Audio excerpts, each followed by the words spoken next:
ياسين والقرآن الحكيم إنك لمن المرسلين على صراط مستقيم.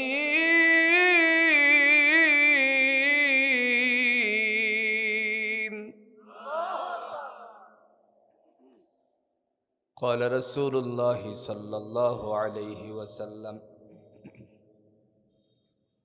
يقال لصاحب القرآن يقرأ وارتق ورتل كما كنت ترتل في الدنيا فإن منزلك عند آخر آية تقرأها،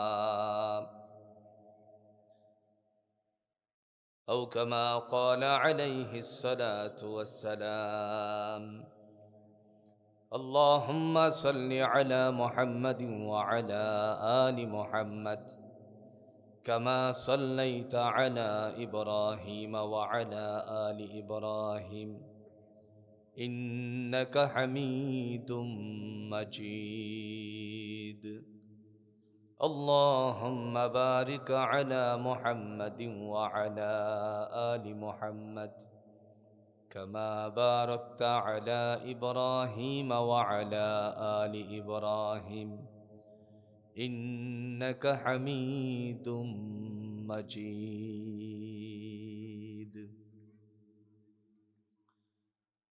ঐতিহ্যবাহী রাজশাহীর মোহনপুরের অধীনস্থ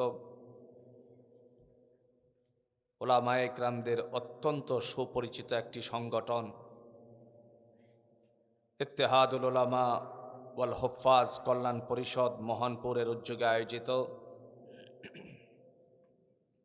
আজকের এই চতুর্থ বার্ষিকী 2 দিনব্যাপী ইসলামী মহাসম্মেলনের উদ্বোধনী দিনের সম্মানিত সভাপতি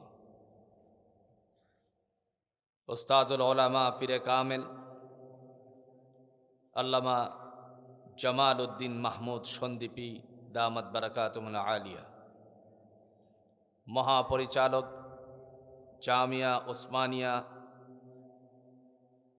হুসাইনাবাদ বাখরাবাদ কাটাখালী রাজশাহী, আল্লাহ পাক রব্বুল আলামিনের পক্ষ থেকে তারই বান্দাকে কোরআনের যে খেদমত দিয়ে যাচ্ছেন সে খেদমতগুলোকে কবুল আর মঞ্জুর করে আল্লাহর মেহমান হিসাবে কবুল করুক, দাঈ ইলাল্লাহ হিসাবে কবুল করুক। সকলে বলুন আমিন।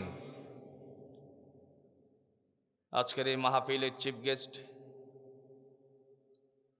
বিশিষ্ট আলেমে দ্বীন হযরত মাওলানা শাহ আহমদ কুরাইশি চৌধুরী সাহেব, স্বত্বাধিকারী messrs Mecca traders Kadirganj Rajshahi,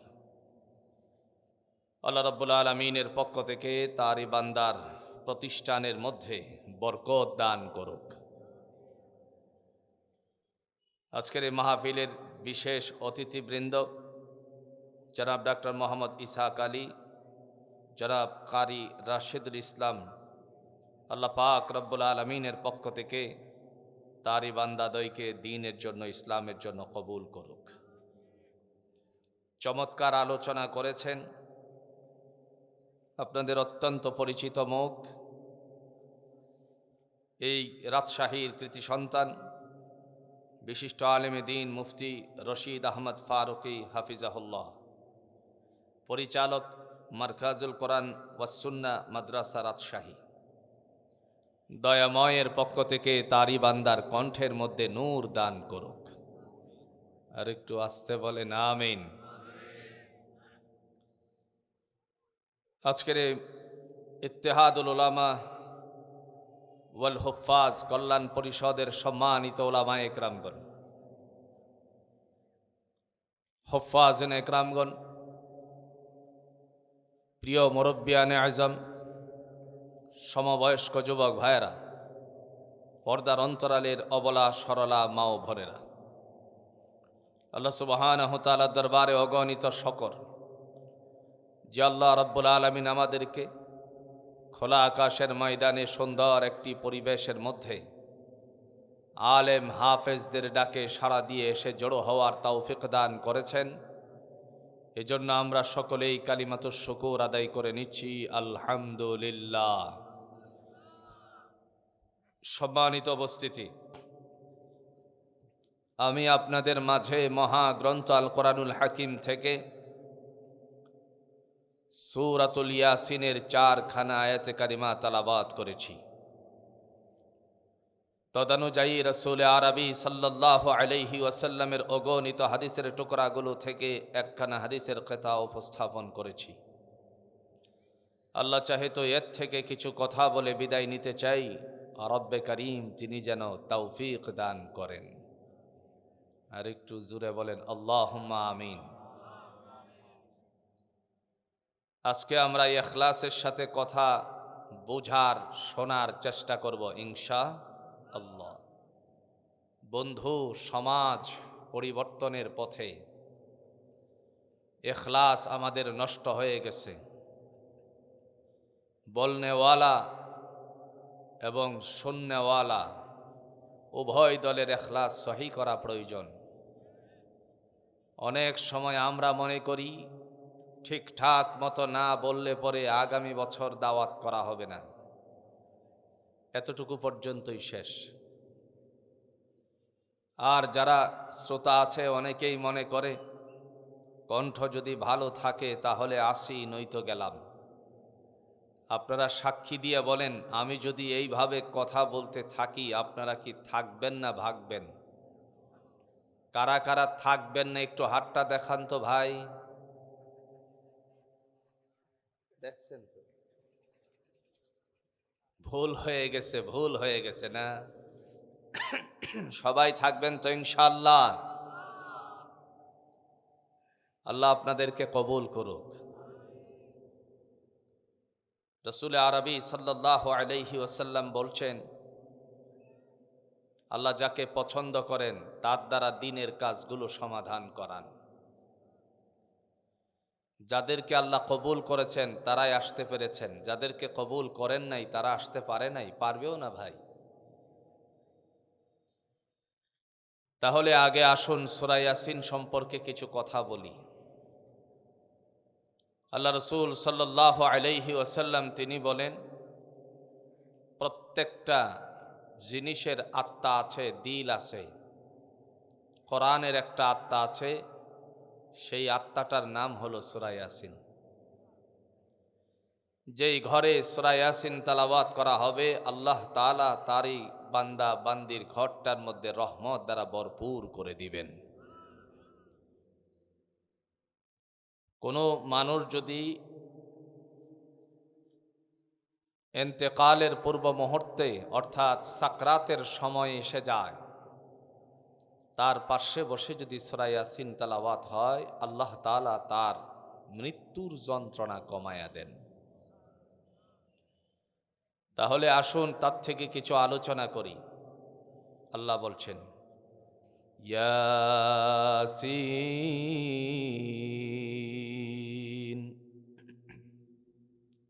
I হরফুল মুকাত্তাআত ওয়াল্লাহু আ'লামু বিমুরাদিহি। এর মর্মার্থ আল্লাহ ছাড়া পৃথিবীর জমিনে আর কেউ জানে না। বন্ধুরা আমার, আপনারা বলতে পারেন বাংলাদেশের আলেমরা না জানতে পারে, কিন্তু মক্কা মদিনার আলেমরা তো ঠিকই জানে। কাবা ঘরের প্রধান ইমাম শেখ আব্দুর রহমান আস-সুদাইস, তার পিছনে গিয়ে আপনি সালাত আদায় করলেন। নামাজ আদায় করার পরে পিছনে বসে থাকা অবস্থায় যদি একবার সুযোগে জিজ্ঞেস করেন, আপনি বলেন তো কাবা ঘরের ইমাম ইয়াসিন অর্থ কি? আলিফ লাম মিমের অর্থ কি? তহার অর্থ কি? কফ নুন হামিম সাদ এর অর্থ কি? তিনি এক বাক্যে বাংলাদেশের সমস্ত আলেমদের মতন, কোরআনের খাদেমদের মতন তিনি উত্তর দিবেন, ওয়াল্লাহু আ'লামু বিমুরাদিহি। এর কি মর্মার্থ কেবল আল্লাহ ছাড়া কেউ জানে না। সুবহানাল্লাহ। কে জানে? কে জানে? আল্লাহ জানে। দ্বিতীয় ধাপে আল্লাহ রাব্বুল আলামিন তিনি বলেন ওয়াল কোরআনিল হাকিম, প্রজ্ঞাময় কোরআনের শপথ, বিজ্ঞানময় কোরআনের শপথ। তিনি কেন সেই কোরআনের শপথ গ্রহণ করলেন? আল্লাহ রাব্বুল আলামিন অন্য কিছুর শপথ নিতে পারতেন, কিন্তু কোরআনের শপথ নেওয়ার কারণ কি? প্রিয় ভাইয়েরা আমার, আপনারা সাক্ষী দিয়ে বলুন তো, আল্লাহ সত্য, কোরআন সত্য কিনা? কথা কন। আল্লাহ যেমন সত্য, কোরআন এমন সত্য। যেহেতু সত্য কিতাব, এই কিতাবটার শপথ গ্রহণ করেছেন, জুড়ে বলুন কে? আচ্ছা বলেন তো, আপনারা যে বলছেন কোরআন সত্য, আপনাদের কাছে কোনো দলিল আছে? কথা কয় না, কথা বলেন, আপনাদের কাছে কোনো দলিল আছে? কোরআন যে সত্য, এই কথার দলিল আছে কিনা কন? বলেন আছে? একটু জোরে বলেন আছে? সূরাতুল ইমরানের 2 নম্বর আয়াতের মধ্যে আল্লাহ রাব্বুল আলামিন দলিল পেশ করেন, নাযালা আলাইকাল কিতাবা বিল হাক্কি মুসাদ্দিকান লিমা বাইনা ইয়াদাইহি ওয়া আনজালাত তাওরাতা ওয়াল ইনজিল।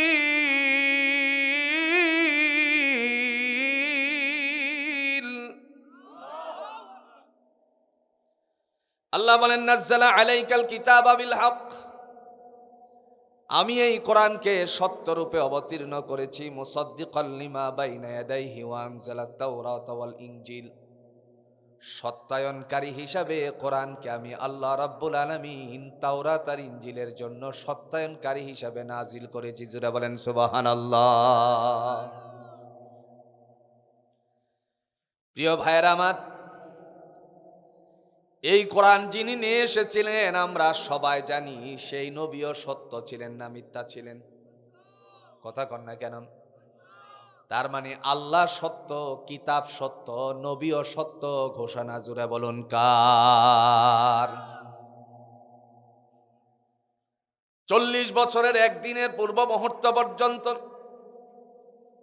1 ঘন্টা পূর্ব মুহূর্ত পর্যন্ত মক্কার সমস্ত মানুষের কাছে রাসূলুল্লাহ ছিলেন অত্যন্ত প্রিয়। সকলেই রাসূলকে অত্যাধিক ভালোবাসতেন। আপনারা নিশ্চয়ই জানেন আবুল আহাবের কথা। আবুল আহাব রাসূলুল্লাহ সাল্লাল্লাহু আলাইহি সাল্লামকে নিজের হাতে কুলে নিয়েছেন। রাসূলকে ভালোবাসতেন কিনা বলেন তো? কোরআনে একটা সূরা অবতীর্ণ হয়েছে, যেই সূরাটার নাম হলো সূরাতুল লাহাব। আল্লাহ বলেন তাব্বাত ইয়াদা আবি লাহাবিন ওয়া তাব। কথা বলেন কার কথা? ধ্বংস হোক আবুল আহাবের হস্তদয়। অথচ এই আবুল আহাব আল্লাহর নবীকে, কোরআনের নবীরে তিনি কুলে নিয়েছিলেন, তারপরেও তার হাত ধ্বংস হওয়ার কথা জুড়ে বলুন ঘোষণা দিয়েছেন কে? কতটুকু নবীকে মহাব্বত করতেন, কতটুকু ভালোবাসতেন। রাসূলুল্লাহ সাল্লাল্লাহু আলাইহি সাল্লাম পৃথিবীর জমিনে যখন আগমন করলেন, আবুল আহাবের এক বাঁধি গিয়ে কাছে বলতে লাগলো, দুনিয়ার জমিনে আপনার ভাতিজা আগমন করেছেন, মৃত ভাইয়ের সন্তান হয়েছে, 6 মাস আগে ভাই মারা গিয়েছিল। এই সংবাদটা শোনার পরে আবুল আহাব খুশি হয়ে গেল। খুশির তাড়নায় ডাক দিয়া বললেন, তুমি আমাকে অত্যন্ত আনন্দের খবর দিয়েছো, সংবাদটুকু দিয়েছো, সুতরাং আমি তোমাকে এই মুহূর্ত থেকে আজাদ করে দিলাম। ভালোবেসেই তো বাদী আজাদ করছিলেন, তাই কিনা? কিন্তু আবুল আহাব পরবর্তীতে ধ্বংসের স্তূপে পরিণত হওয়ার কারণটা কি? মক্কার সমস্ত মানুষদের কাছে আল্লাহর নবী অত্যাধিক ভালো ছিলেন, কিন্তু শেষ পর্যন্ত ভালো থাকতে পারলেন না রাসূলুল্লাহ সাল্লাল্লাহু আলাইহি ওয়াসাল্লাম কিছু মানুষের কাছে। তার কারণ নবীজি যখন গারে হেরা থেকে এসেছেন জাবালে নূর, আপনারা যারা হজ করেছেন অনেকেই সেখানে অনেকবার গিয়েছেন, হয়তো বাবা একবারও লেগেছেন।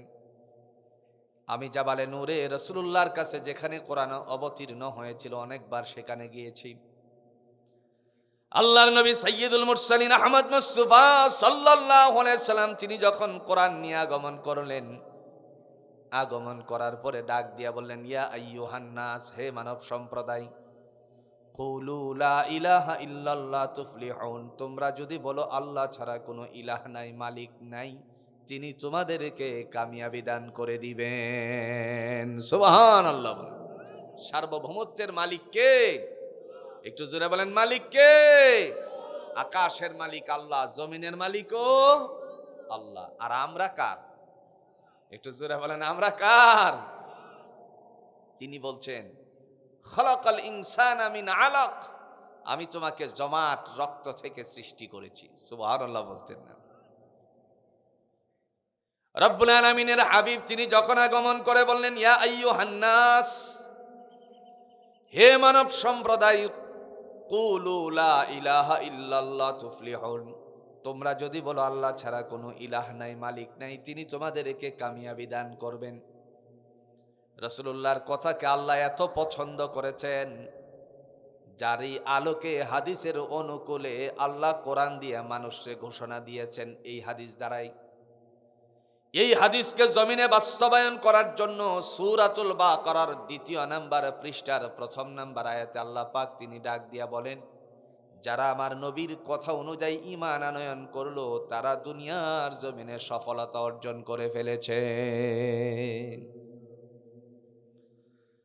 উলাইকা আলা হুদাম মির রাব্বিহিম ওয়া উলাইকা হুমুল মুফলিহুন।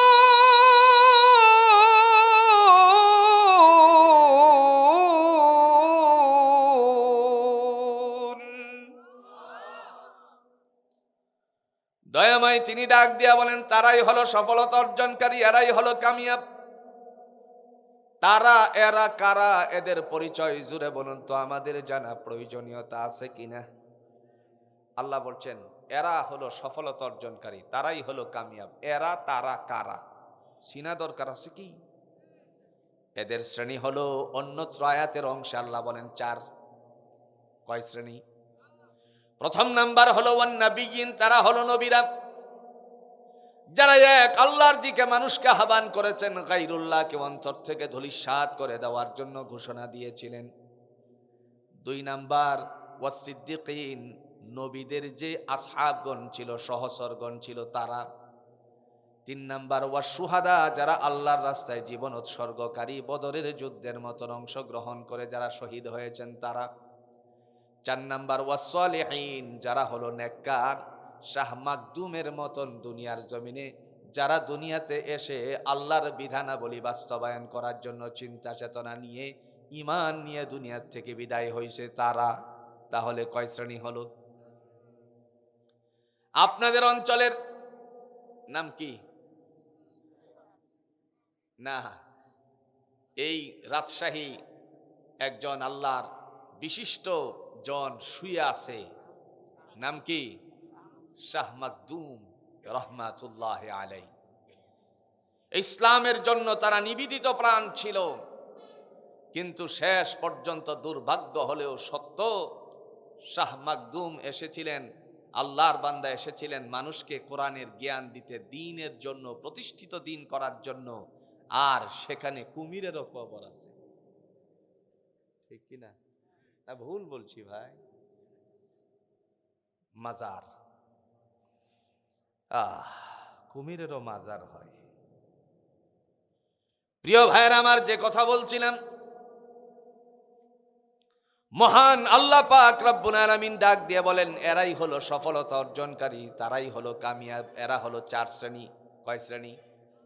1 নাম্বার নবীগণ, 2 নাম্বার সিদ্দিকিনগণ, 3 নাম্বার শুহাদা যারা আল্লাহর রাস্তায় জীবন উৎসর্গকারী, 4 নাম্বারে সালেহিন যারা হলো নেককার। মুহাম্মদুর রাসূলুল্লাহ সাল্লাল্লাহু আলাইহি সাল্লামের কথাকে আল্লাহ কোরআনের দ্বারা বাস্তবায়িত করেছেন। মুহূর্তের মধ্যে লোকেরা উপস্থিত হয়ে গেল সেখানে।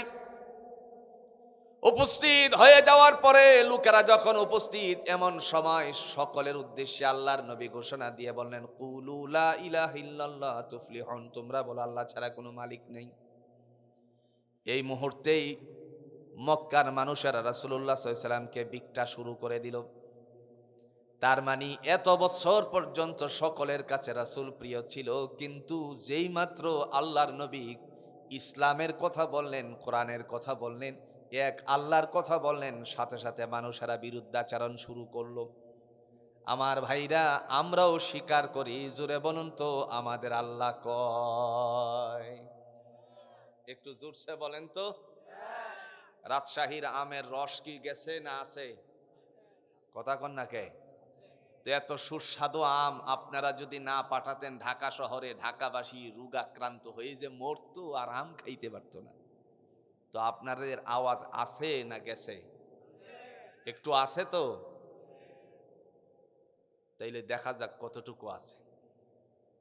রাসূলুল্লাহ সাল্লাল্লাহু আলাইহি ওয়াসাল্লাম তিনি যখন আওয়াজ তুললেন, ইয়া আইয়ুহান নাস, হে লোক সকল, লোকেরা সবাই বেরিয়ে আসছে। আবু জাহেল বলল, ভাতিজা কার কথা বলো? তিনি বললেন, আমি এক আল্লাহর কথা বলি। আমাদের আল্লাহ কয়? দলিল আছে? জোরে বলেন। বহু আগে কথা ছিল বিনা দলিলে আল্লাহ এক। আজকের থেকে আমরা মনে করব দলিল সহ আল্লাহ এক। সূরাতুল বাকারার 163 নম্বর আয়াতে আল্লাহ দলিল পেশ করেন, ওয়া ইলাহুকুম ইলাহুন ওয়াহিদ লা ইলাহা ইল্লা হুয়ার রাহমান লা ইলাহা ইল্লা হুয়ার রাহমানুর রাহিম।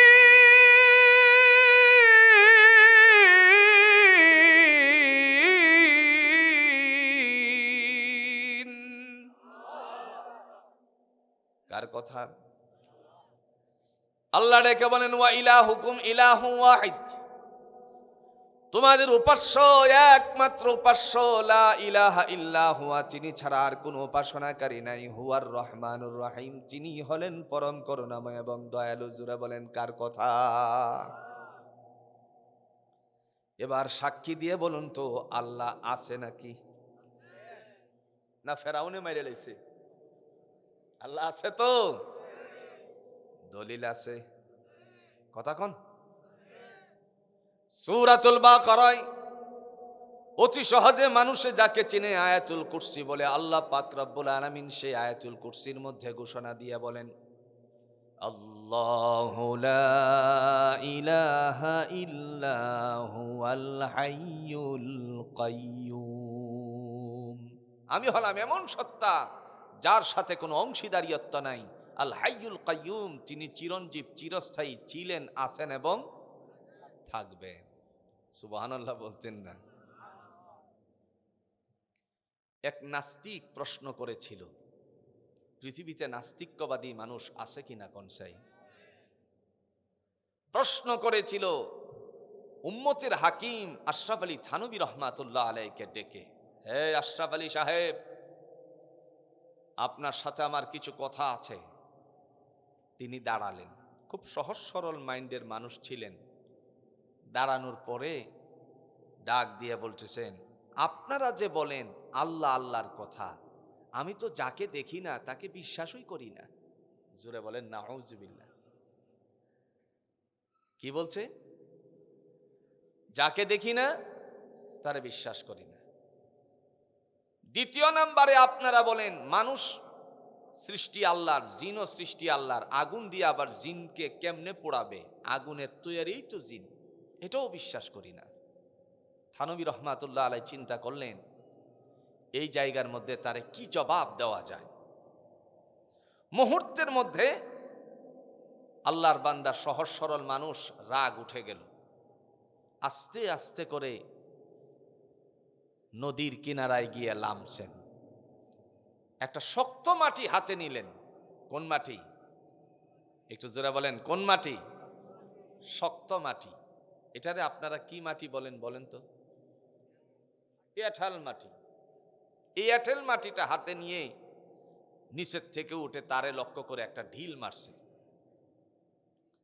এই ঢিল গিয়ে তার ঘাড়ে লেগে গেল। লোকেদের সামনে আওয়াজ দিতে শুরু করলো, চিৎকার দিতে শুরু করলো, লোকেরা জড়ো হয়ে গেল। থানবী রহমাতুল্লাহ আলাইহি সম্পর্কে লোকদের সামনে সে অজুহাত পেশ করলো, নালিশ করে বলছে। লোকেরা জিজ্ঞেস করলো, তুমি এত চেঁচাচ্ছ কেন, এত তুমি চিৎকার দিচ্ছ কেন? বলছে, থানবী সাহেব আমাকে আঘাত করেছে, এই জন্য আমি আওয়াজ দিচ্ছি। মুহূর্তের মধ্যে তারা ডেকে বলল, না, তোমার কথা মিথ্যে হতে পারে, উনি তো সহজ সরল মানুষ, মানুষকে আঘাত করা তো তার পক্ষে সম্ভব নয়, তাহলে তুমি কেন তার উপরে দোষারোপ করছো? বলল, আপনারা জিজ্ঞেস করুন। তারপরে জিজ্ঞেস করা হলো, আপনি কি তাকে আঘাত করেছেন নাকি? হযরতে থানবী রহমাতুল্লাহ আলাইহি ডেকে বললেন, আমি তাকে আঘাত করি নাই, আঘাতের মাধ্যমে তার প্রশ্নের জবাব দিয়ে দিছি। সুবহানাল্লাহ বলেন। কি দিছে? কি দিছে? জবাব দিছে। মুহূর্তের মধ্যে ডেকে ডেকে বললেন, আঘাত করে কি জবাব দেওয়া যায় নাকি? আল্লাহ রাব্বুল আলামিনের বান্দা সাথে সাথে ডাক দিয়ে বললেন, আপনারা প্রশ্ন করুন তাকে, সে কি আমারে প্রশ্ন করেছিল। জিজ্ঞেস করলো, তুমি কোন প্রশ্ন করেছিলে যার কারণে তোমাকে আঘাত করলো? মুহূর্তের মধ্যে ডেকে বলছে, আমি বলছিলাম যারে দেখি না তারে বিশ্বাস করি না, সে আমাকে আঘাত করছে এই কারণে। আর বলছিলাম জিন্নাতকে আগুন দ্বারা সৃষ্টি করা হয়েছে, কেমনে জিনকে আগুন দিয়ে পোড়াবে দুজকে, আমার বিশ্বাস হয় না। হযরতে থানবী রহমাতুল্লাহ আলাইহি ডেকে বললেন, আপনারা তাকে প্রশ্ন করুন, আমি যে তাকে আঘাত করেছি সেই আঘাতের ব্যথা পেল কিনা। খুব মনোযোগ সহকারে আমার কথা শুনবেন আমার ভাইরা। আঘাত যে করলাম সেই আঘাতের ব্যথা পেল কিনা জিজ্ঞেস করুন। লোকেরা বলল, তুমি কি ব্যথা পেয়েছো নাকি? কয় যে এখানে ব্যথা পেয়েছি। তিনি বললেন, আপনাদেরকে বলুন সে যেন ব্যথাটারে দেখানো বা দেখায়। আপনারা বলুন তো, ব্যথা যদি কেউ পায় তাহলে কাউকে দেখানো সম্ভব নাকি? পেটের ব্যথা শুরু হয়েছে, আপনাদের কেউ দেখতে পাবেন? কথা কন্যাকে দেখতে পাবেন? আমার কথাগুলো বুঝতেছেন কি আপনারা? মুহূর্তের মধ্যে তিনি বললেন, ওরে নির্বুদ্ধ, নিজের শরীরের ব্যথাটুকু নিজে খুলে খুলে দেখাতে পারছিস না? যে আল্লাহ রাব্বুল আলামিন তোরে সৃষ্টি করেছেন সেই আল্লাহরে তুই কেমনে দেখবে? সুবহানাল্লাহ বলেন। আল্লাহকে দেখা যায় দুনিয়াতে চোখে? আল্লাহ রাব্বুল আলামিন তিনি ডাক দিয়ে বলেন, আল্লাযীনা ইউমিনুনা বিল গায়বি ওয়া ইউকিমুনাস সালাতা ওয়া মিম্মা রাযাকনাহুম ইউনফিকুন।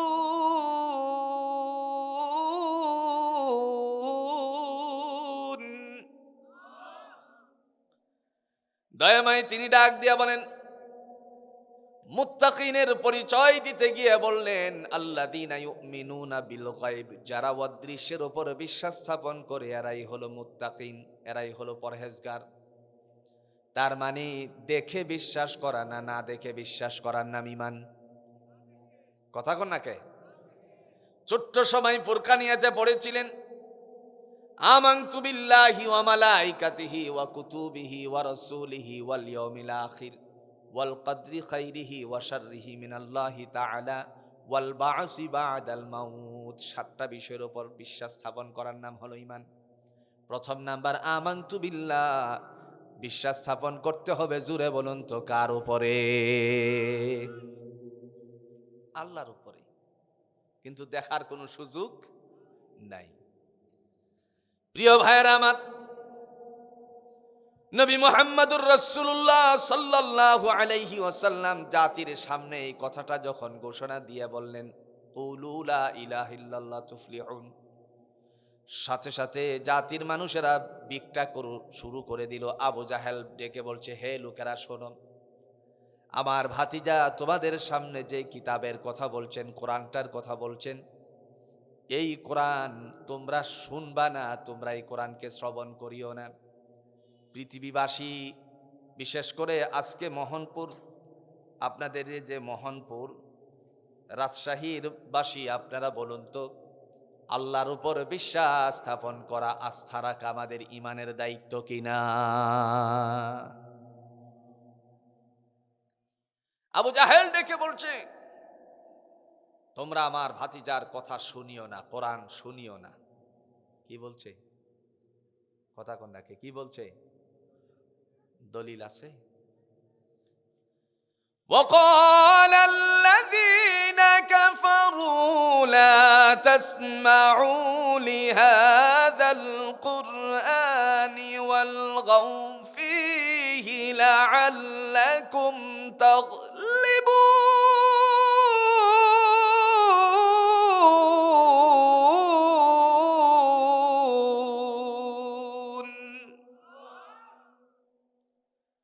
সেই সমস্ত অবাধ্যচারীর দলেরা আবু জাহেল বলল, লা তাসমাউ লিহাদাল কোরআন, তোমরা আমার ভাতিজার কোরআন শ্রবণ করিও না। নাউজুবিল্লাহ বলতেন না? ওয়ালগাউ ফীহি লাআল্লাকুম তাগলিবুন, যদি আমার ভাতিজা সেখানে কোরআন পাঠ করে তোমরা সেই জায়গাটার মধ্যে হট্টগোল সৃষ্টি করবে। আমার ভাইরা জুড়ে বলুন তো, বিশ্বের মধ্যে কোরআনের বিরোধিতাকারী এখনো পর্যন্ত আছে কিনা? লা তাসমাউ লিহাদাল কোরআন, তোমরা আমার ভাতিজার কোরআন শুনিও না। যদি কান পর্যন্ত কাহারও শোনাতে সক্ষম হয়, অন্তরকরণে যেন না ঢুকে, সেজন্য তোমরা হট্টগোল সৃষ্টি করবে। যত বেশি কোরআনের বিরুদ্ধাচরণ করেছে, তত আল্লাহ রাব্বুল আলামিন মক্কার মানুষের দুয়ারে দুয়ারে কোরআনটারে পৌঁছিয়ে দিয়েছেন। আমার ভাইরা, আপনারা সাক্ষী দিয়ে বলুন তো, পৃথিবীর থেকে কোরআন রে ধ্বংস করা কি সম্ভব নাকি? এই যে আপনাদের ইত্তেহাদুল উলামা ওয়াল হুফাজ কল্যাণ পরিষদ,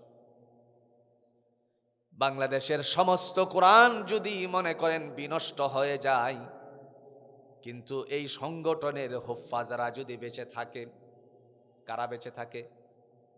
হাফেজে কোরআনরা যদি বেঁচে থাকেন, এবার আপনারা সাক্ষী দিয়ে বলেন তো, আবার কোরআনটারে লিপিবদ্ধ করা সম্ভব কিনা? হাফেজরা পড়বে, অডিও হবে, আর লিখা সাথে সাথে শুরু হয়ে যাবে। আসতে কোন সুবহানাল্লাহ।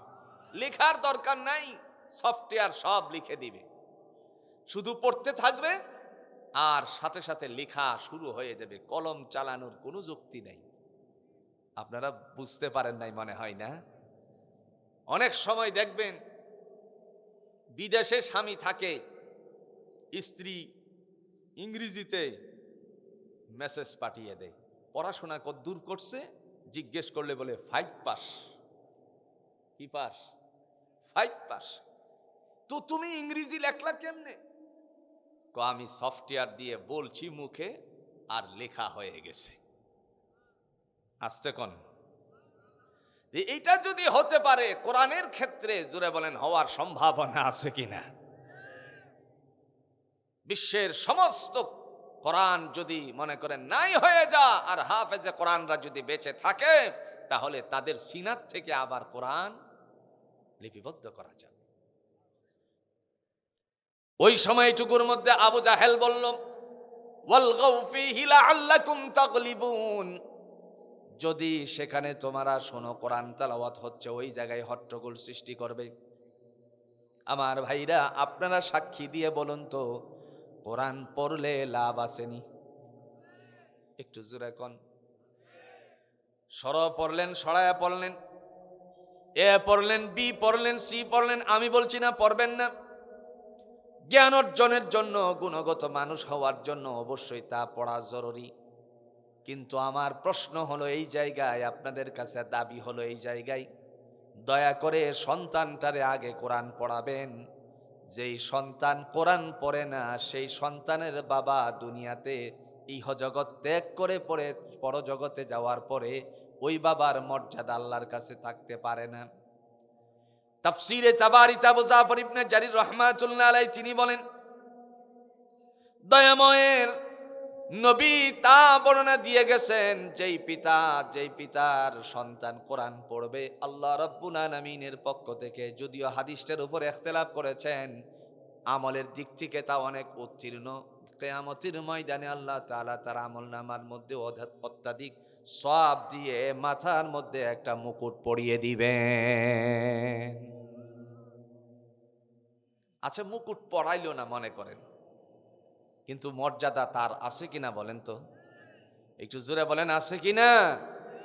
পৃথিবীর থেকে বিদায় হয়ে যাওয়ার পর 3 জন সন্তান যদি তার থাকে, একজন ডাক্তার হলো, একজন ইঞ্জিনিয়ার হলো, আরেকজন আপনাদের মোহনপুর কোনো এক মাদ্রাসা থেকে হাফেজে কোরআন হলো। বাবা মারা যাওয়ার পর ডাক্তার ছেলে পাশাপাশি ইঞ্জিনিয়ার ছেলে এসে উপস্থিত, জানা যায় বক্তব্য দিল উপস্থিত লোকদের সামনে, আমার বাবা আপনাদের সাথে চলতে ফিরতে যত ত্রুটি বিচ্যুতি করতে পারে দয়া করে আল্লাহর ওয়াস্তে তারে মাফ করে দিবেন। তবে আজকে আমার বাবার ফসল, কষ্টের ফসল আমার ভাইকে মোহনপুরের একটা মাদ্রাসার নাম বলল, যেই মাদ্রাসার মধ্যে কোরআন পড়াইছিল। এই যে মনে করেন আপনাদের পাশে যে মাদ্রাসা, কি যেন নাম, জি রায়ঘাটি, আমি যেখানে বসছিলাম, মারকাজুল কোরআন ও সুন্নাহ মাদ্রাসা, এই মাদ্রাসায় ধরেন আপনার সন্তানকে হাফেজে কোরআন বানিয়েছেন। বলবে আমার বাবা মারকাজুল সুন্নাহ হাফিজিয়া মাদ্রাসার, ইন্টারন্যাশনাল মাদ্রাসার মধ্যে আমার ভাইকে হাফেজ বানাইছে, আজকের জানাজা আমার ভাই পড়াবে। একটু আস্তে কোন সুবহানাল্লাহ। হাজারো হাজারো মানুষের সামনে ইঞ্জিনিয়ার সাহেব তিনি এই মর্যাদার আসন পেলেন না, জানাজা পড়াতে পারলেন না, ডাক্তার মহোদয় তিনি পড়াতে পারলেন না। আমি কিন্তু ওনাদেরকে ছোট করে বলতেছি না, খুব ভালো করে বুঝবেন। সমাজ গড়ার জন্য, ভালো একজন সমাজের মানুষদের পাশে দাঁড়ানোর জন্য, মানুষকে সেবা দানকারী হিসাবে ভালো ডাক্তারের জোরে কর দরকার আছে কিনা? এই সময় হাফেজে কোরআন তিনি সামনে গেলেন,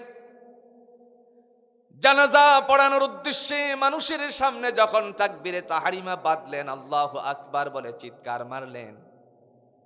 আপনারা বলেন তো, নিজের সন্তান পিতার জানাজা পড়ানোর সময়ে অন্তরকরণে যতটুকু সফট কর্নার থাকবে, এমন সময় অন্য কোনো হাফেজ দিয়ে অথবা ইমাম সাহেব দিয়ে আপনার পিতার জানাজা পড়ালে জোরে বলুন তো এত মোহাব্বত থাকবে নাকি?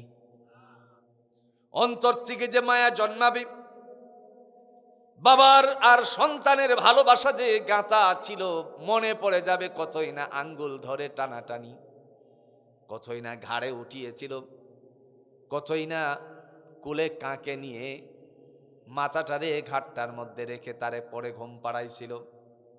সমস্ত কথাগুলো তার অন্তরকরণে জাগ্রত হয়ে যাবে। তাহলে ওই সন্তানের মর্যাদা জুড়ে বলুন তো কিসের মাধ্যমে হয়ে গেছে? কোরআনের মাধ্যমে হয়ে গেছে। আল্লাহ রাব্বুল আলামিনের বান্দা ডাক দিয়া বললেন, মুহাম্মাদুর রাসূলুল্লাহ সাল্লাল্লাহু আলাইহি ওয়াসাল্লাম কোরআন দিয়ে মানুষকে বোঝাতে লাগলেন, কোরআন পড়লেও লাভ, শুনলেও দলিল আছে। কথা কোন নাকে দলিল আছে? আল্লাহ বলেন, ওয়া ইযা কুরিয়াল কুরআনু ফাসতামিউ লাহু ওয়া আনসিতু লাআল্লাকুম তুরহাম।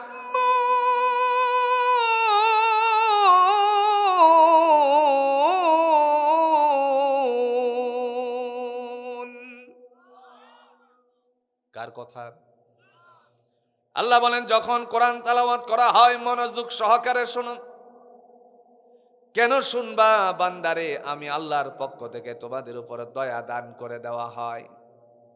তার মানে পৃথিবীর জমিনে যত দয়া আছে, জোরে বলুন তো কোরআনের মাধ্যমে দান করেন কে? একটা বাস্তবতার কথা বলি, 2020 সালের দিকে আমরা যদি ফিরে তাকাই, বাংলাদেশের স্কুল বলেন, কলেজ বলেন, ভার্সিটি বলেন, সমস্ত প্রতিষ্ঠানগুলো খোলা ছিল না বন্ধ ছিল? কথা কন না কেন? কেন বন্ধ ছিল বলেন তো? করোনাকালীন সময়ে, যাতে করে শিক্ষার্থীরা করোনায় আক্রান্ত না হয় এই জন্য তাদেরকে ছুটি দিয়ে দেওয়া হলো। কিন্তু বাংলাদেশে একটা প্রতিষ্ঠান খোলা ছিল। এই প্রতিষ্ঠানটার জোরে বলুন তো নাম কি? আরেকটু জোরে বলেন, নাম কি? এরপরেও একবার চিন্তা মাথায় ঢোকে না? নিজেদের সন্তানগুলো যখন নষ্ট হওয়া শুরু করে দিল, মহামারী মোবাইলে আক্রান্ত হয়ে তারা যখন নিজের চক্ষুগুলো নষ্ট করতে শুরু করল, বাবা আমার অন্তরকরণে জাগ্রত হয়ে গেল, কমপক্ষে মাদ্রাসায় ভর্তি করে দেই যাতে করে আসা যাওয়াটা ঠিক থাকে। এতে করে মাদ্রাসার সংখ্যা, জোরে বলুন, বাড়ছে না কমছে? কোরআনের সংখ্যা বাড়ুক, আপনারা চান কি? কথা কন না, কে চান কি? ওই সময়ের মধ্যে কোরআন পাঠ যখন করা হতো, মানুষেরা রাতের বেলায় ঘুমাতো যেই টাইমে, সেই টাইমে তারা উঠে আল্লাহর কোরআন তেলাওয়াত করত। আবু জাহেল সেই সময় ডাক দিয়ে বলছে, ভাতিজা কি নিয়ে এসেছো তুমি? একদিনের ঘটনা। আবু জাহেল বলল, তুমি কি পাঠ করছো? নবী বললেন, আল্লাহর কোরআন পাঠ করতে লাগলাম। মুহূর্তের মধ্যে ডেকে বলছে, এই কোরআন আমরা 1-2 বিষয়ে বানিয়ে ফেলতে পারি। নাউজুবিল্লাহ বলতেন না? আপনারা সাক্ষী দিয়ে বলুন তো, কোরআনের মতন আর একটা কিতাব বানানো সম্ভব নাকি? যেই বলছে 1-2 বিষয়ে মুহূর্তের মধ্যে আমরা বানিয়ে আনতে পারি, আল্লাহ রাসূল সাল্লাল্লাহু আলাইহি ওয়াসাল্লাম একটু নীরব হয়ে গেলেন। দয়াময় তিনি ডাক দিয়ে বললেন, ইয়া রাসূলুল্লাহ, আপনি নীরব হলেন কেন? আমি যে আপনার বন্ধু, আমি তো আছি। জিবরাইল আমিনকে পাঠিয়ে দিলেন। জিবরাইল আমিন উপস্থিত হলো, ডেকে ডেকে বলল, আল্লাহ রাব্বুল আলামিনের বান্দা মুহূর্তের মধ্যে ডাক দিয়ে বলতেছে, ইয়া রাসূলুল্লাহ, আল্লাহ আপনাকে বলছেন আপনার চাচার বিরুদ্ধে আপনি যেন চ্যালেঞ্জ করে ফেলেন। কি করতে? কথা কন্যাকে কি করতে? যেই মাত্র বলল, আল্লাহ বলছেন চ্যালেঞ্জ করতে, মুহূর্তের ভিতরে ডাক দিয়ে রাসূল বললেন, আপনি যদি কোরআনের অনুরূপ পুরো কোরআন বানানো লাগবে না, একটা সূরা বানিয়ে নিয়ে আসতে পারেন তাহলে আমাকে জবাব দেন। কোরআনে তার প্রমাণ, জুড়ে বলুন তো, দিয়েছেন কে? আল্লাহ বলেন, সূরাতুল বাকারার 3 নম্বর পৃষ্ঠার মধ্যে তিনি জবাব দেন, ওয়া ইন কুনতুম ফি রাইবিম মিম্মা নাযালনা আলা আবদিনা ফাতু বিসূরাতিন মিন মিসলিহি وادعوا شهداءكم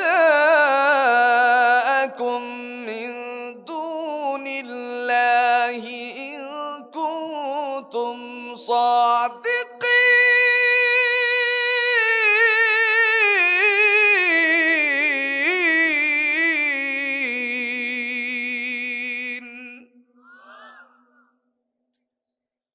দয়াময় তিনি ডাক দিয়ে বললেন, এতদু ভয়ের মধ্যে যদি তোমাদের কোনো সন্দেহ থাকে তাহলে অনুরূপ একটা সূরা বানিয়ে নিয়ে আসো। পুরা কোরআন না এক সূরা? কথা কন না কে? পুরো কোরআন না একটা সূরা? মাত্র একখান সূরা। ওয়াদউ শুহাদাআকুম মিন দুনিল্লাহ। যত মানুষের সহযোগিতা নেওয়া প্রয়োজন মনে করো, নিতে পারো আল্লাহ ছাড়া। ইন কুনতুম সাদিকিন, যদি তোমরা সত্যবাদী হয়ে থাকো। মুহূর্তের মধ্যে আবুল হাকাম আবু জাহেল বলল, তুমি আমাকে চ্যালেঞ্জ করলে, তার পিছনে কারণটা কি? তিনি বললেন, আমি করি নাই, আল্লাহ বলে দিয়েছেন। মুহূর্তের ভিতরেই আল্লাহ রাব্বুল আলামিনের নাফরমান বান্দা তারই একজন কবিরে ডাক দিয়ে বলতেছে, তৎকালীন সময়ে একজন কবি ছিল। যুগে যুগে কবি, জুড়ে বলুন তো পৃথিবীতে আগমন করছে কি করছে না? কত কবি বাংলাদেশে আসছে আর গেল, কিন্তু নজরুলের মতন কবি খুঁজে পাওয়া যাবে? একটু আস্তে কোন, যে কবি তার কবিতার আলোকে রাসূলুল্লাহর আদর্শের কথা জাতিকে শিক্ষা দিয়ে গেছেন। মাঝদরিয়ায়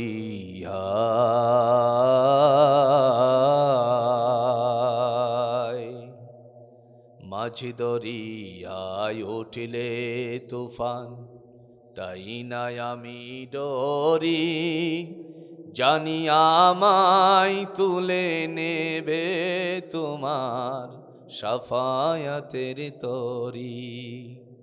তোমার বেগম নয়ন জানি, করবে আমায় নেগাহবানি, জানি ধরবে তুলে কণ্ঠে মধুর কাউসারের পিয়ালা।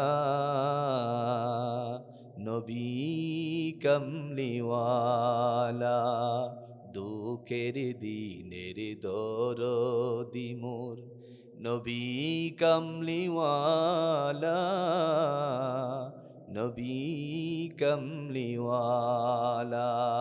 কত সুন্দর করে আল্লাহ রাসূলের আদর্শটা বুঝিয়ে দিলেন। সেই সময়ে যে কবি ছিল তার নাম ছিল ইমরুল কায়েস। নাম কি? আবু জাহেল ডাক দিয়ে বলছে, আইনাল ইমরুল কায়েস, ইমরুল কায়েস তুই কোথায়? জবাবে সে বলল, লাব্বাইকা ইয়া আবুল হাকাম, আমি এখানে উপস্থিত আছি, কেন ডাকছেন বলেন? ইমরুল কায়েসকে আবু জাহেল বলতে লাগলো, তাআল এদিকে আয়। যখন কাছে গেল বলছে, আমার ভাতিজা আমাকে একটা চ্যালেঞ্জ ছুড়ে মেরেছে, কোরআনের অনুরূপ একটা সূরা বানাতে তুই পারবে কিনা? ইমরুল কায়েস বলে, এটা কোনো ব্যাপারই না, আমি মুহূর্তের ভিতরে বানিয়ে নিয়ে আসছি। একদিনের ঘটনা, যখন আস্তে আস্তে করে বানানোর উদ্দেশ্যে সে শুরু থেকে শেষ পর্যন্ত কোরআনুল হাকিমকে উল্টালো, শেষে তার চোখে একটা সূরা ধরা পড়ে গেল, যেই সূরাটার নাম হলো হাতি মার্কা সূরা। কোন সূরা? কথা কন্যাকে, কোন সূরা? কোরআনে হাতি মার্কা সূরা জুড়ে বলেন আপনারা আসেনি? নাম কি? নাকি? সূরাটার নাম হলো সূরাতুল ফিল। আলাম তারা কাইফা ফাআলা রাব্বুকা বিআসহাবিল ফিল। আসেনি কোরআনে? এই তো, এখন না গেছে তো? গেছে। সূরাতুল ফিল তার চোখে ধরা পড়ল। কয়েকটা লাইন চামড়ার মধ্যে লিখে কাবা ঘরে টানিয়ে দিয়ে গেল। যখন আল্লাহ পাক রব্বুল আলামিনের বান্দারা আস্তে আস্তে করে,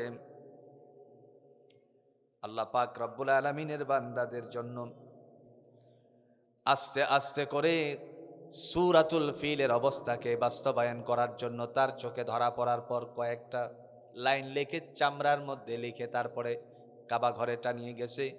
সূর্য পশ্চিম আকাশের দিকে হালতে শুরু করলো, প্রখরতা কমতে শুরু করলো। আবু জাহেল ঘর থেকে বের হলো।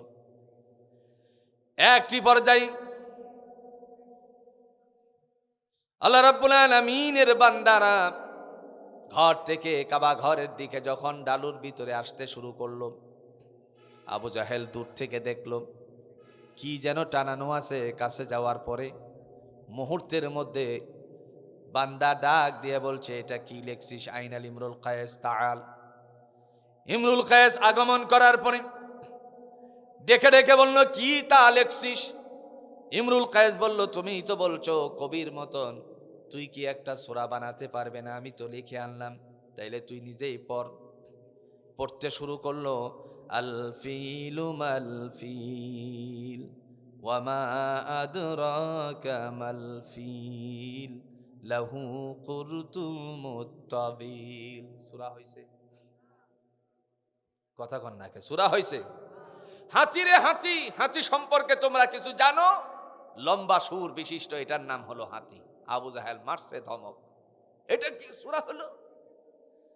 ইমরুল কায়েস ডেকে বলছে, আবুল হাকাম আমাকে ধমকাবে না।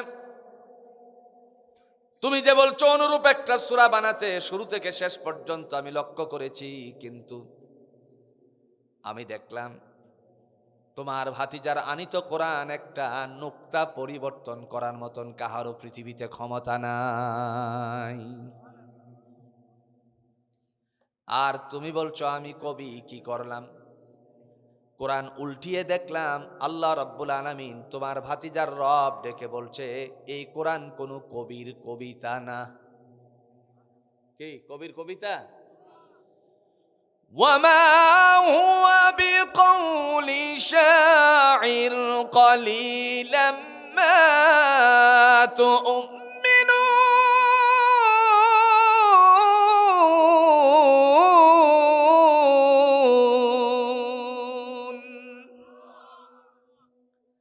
আল্লাহ বলেন আমার এই কিতাব কোনো কবির কবিতা নয়।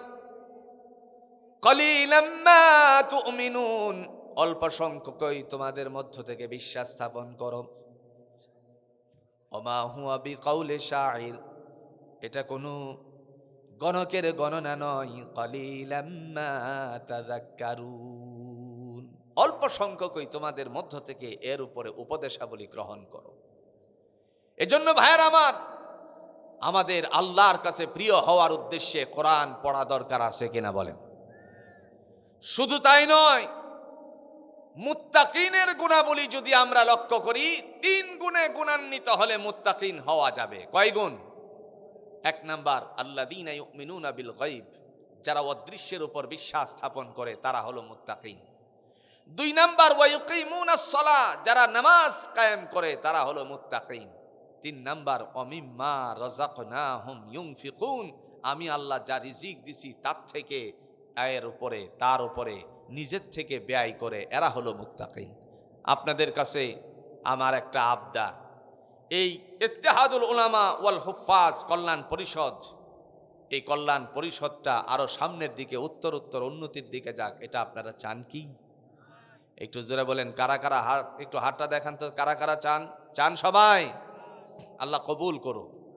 আরো জোরে বলেন আমিন। আপনাদের কাছে ছেলেরা যাচ্ছে নিজেদের উপার্জনের অর্থায়ন থেকে, ওই ছেলেদের হাতে হাতে ব্যাগ আছে, আপনারা উঠে যাবেন? কথা কন না, কেউ উঠে যাবেন? বন্ধু, পৃথিবীর থেকে নিয়ে যাওয়ার বলেন তো কি আছে? না, কিছু আছে। 2টা, একটা হলো ঈমান আর একটা কি? আমল। বিশাল সম্পত্তি নিয়ে যাওয়ার কোনো সুযোগ নাই।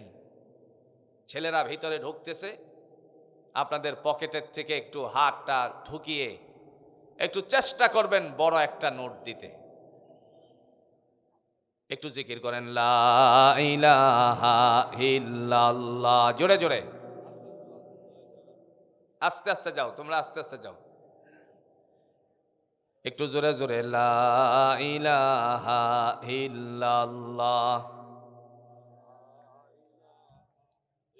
সুবহানাল্লাহ আলহামদুলিল্লাহ লা ইলাহা ইল্লাল্লাহ লা ইলাহা ইল্লাল্লাহ মুহাম্মাদুর রাসূলুল্লাহ। মহিলা প্যান্ডেল আছে, আমার মা বোনদেরকেও আপনারা শরীক হওয়ার জন্য উদারত আহ্বান জানাচ্ছি। যে কথাটি বলছিলাম, আল্লাহ রাব্বুল আলামিন তিনি আমাদেরকে কিতাব দিয়েছেন, এই কিতাবের বিরুদ্ধাচরণ যারা করেছে এই জমিনে আল্লাহ তাকে ধ্বংস করে দিয়েছেন। কথা বলেন ঠিক কিনা? আকাশ আল্লাহর, জমিন আল্লাহর, হুকুমটাও চলবে, জোরে বলেন কার? তিনি আমাদেরকে কোরআন দিয়েছেন। আপনি কোরআন থেকে কি নিতে চান? আছে কোন সেই সমাজে যে পিতার পরিত্যক্ত সম্পত্তিকে বন্টন করা হয়, কিসের মাধ্যমে করা হয়? একটু জোরে বলেন কিসের মাধ্যমে? কোরআনের মাধ্যমে। আপনি যে ফরায়েজ নিয়ে গেলেন কোর্টের থেকে, এই ফরায়েজটা কোরআন থেকে হয়েছে। যদি এই কোরআন থেকে চুরের একটা বিচার করা হতো হাত কেটে, তাহলে বাংলাদেশের সব সুর ভালো হয়ে যেত। আমরা চাই না এই দেশে সুর ভালো হয়ে যাক, কথা কন্যাকে ভালো হয়ে যাক, চাই না। আসুন কোরআন বুঝি, কোরআনের সাথে জীবন গঠন করি। যেই কোরআন আমাদেরকে পৃথিবীতে শান্তির জন্য আল্লাহ সুবহানাহু ওয়া তাআলা অবতীর্ণ করেছেন। তিনি বলছেন হুদাল্লিন নাস, মানুষের কল্যাণের জন্য আমি এই কিতাব অবতীর্ণ করেছি।